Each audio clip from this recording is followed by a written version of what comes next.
পত্র আল্লাহ যাকে পথভ্রষ্ট করে দেন তাকে কেউ হেদায়েত দিতে পারে না। এজন্য হেদায়েতের মালিক কে? আল্লাহ। আওয়াজ করে বলুন, হেদায়েতের মালিক কে? আল্লাহ। পৃথিবীর কোন নবী রাসূলের হাতেও কিন্তু হেদায়েত নাই। আদম আলাইহিস সালামের সন্তানেরাও কোনাকুনি করেছে, আদম আলাইহিস সালাম হেদায়েত দিতে পারে নাই। লূত আলাইহিস সালাম সমকামীদের সাথে একমত ছিল, পয়গম্বর লূত হেদায়েত দিতে পারে নাই। ইব্রাহিম আলাইহিস সালামের বাবা কাফের হয়ে মরছে, হেদায়েত দিতে নবীজি সাল্লাল্লাহু আলাইহি ওয়াসাল্লাম 400 বারের বেশি আবু জাহেলকে দাওয়াত দিয়েছেন, হেদায়েত দিতে পারে নাই। আপন চাচার জন্য কান্না করেছেন। মৃত্যুর অন্তিম শয্যায় আবু তালেবের শিয়রে বেশে বললেন, ইয়া আম্মি, ও আমার চাচা, কুল লা ইলাহা ইল্লাল্লাহ কালিমাতান মাররাতান ওয়াহিদা আশহাদু লাকা বিহা ইনদাল্লাহ। ও আমার চাচা, একটিবার শুধু পড়েন কালিমায়ে তাইয়্যিবা লা ইলাহা ইল্লাল্লাহ, কিয়ামতের দিন আপনার ঈমানের পক্ষে আমি সাক্ষ্য দিব।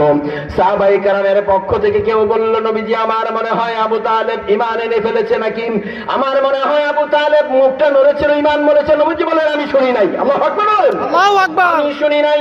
এমত অবস্থায় আবু তালেবকে বেশি বেশি করে নবীজি বলেছিলেন, মনে হচ্ছিল যেন আবু তালেব ঈমান গ্রহণ করবে। কিন্তু আবু তালেবের শেষ কথা হলো, আনা আখিরু কালামিহি আনা আলা মিল্লাতি আব্দুল মুত্তালিব, আমি আমার দাদার ধর্মের উপরে অটুট আছি। নাউযুবিল্লাহ বলেন, নাউযুবিল্লাহ। নবীজি সাল্লাল্লাহু আলাইহি সাল্লাম অস্থির হয়ে গেলেন। আল্লাহ পাক কোরআনে কারীমের আয়াত নাযিল করে বললেন, লাআল্লাকা বাখিউন নাফসাকা আল্লা ইয়াকুনু মুমিনিন।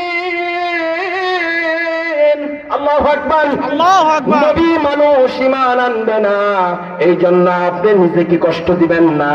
ফাযাক্কির ইন্নামা আনতা মুযাক্কিরুন লাস্তা আলাইহিম বিমুসাইতির। আপনি শুধু বলে যান, যার কপালে হেদায়েত আছে তার হেদায়েত হবে, যার কপালে হেদায়েত নাই তার চিরকালেও হেদায়েত হবে না।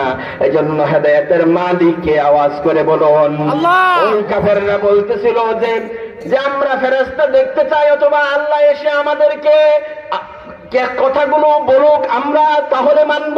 আল্লাহ রাব্বুল আলামিন বলেন, ওয়ালাউ নাযালনা আলাইকা কিতাবান ফি কিরতাসিন ফালামাসুহু বিআইদিহিম লাকালাল্লাযীনা কাফারু ইন হাযা ইল্লা সিহরুম মুবিন। আল্লাহু আকবার বলেন, আল্লাহু আকবার। তাদেরকে যদি কোরআনে কারীমের আয়াতগুলো লেখা তাদের হাতে যদি